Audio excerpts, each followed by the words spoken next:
95% of the people are not able to solve this equation within the next 3 seconds. What is the answer that you got? Please choose one of the following answers and comment down below. So let's start.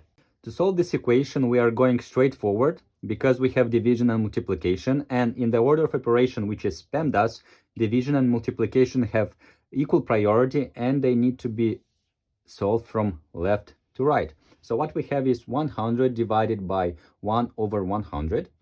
When we have the division over a fraction, we know that we need to change the sign and to flip the fraction. So if you like the video so far, please hit the like button and subscribe to the channel.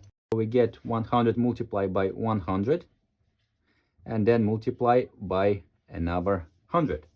So when we have such only hundreds in a line, the easiest way is just to count the zeros. So we have 1, 2, 3, 4, 5, 6. We have 6 zeros. In this case, what we have, it's 1 million. Thank you very much for watching the video. Ciao, ciao.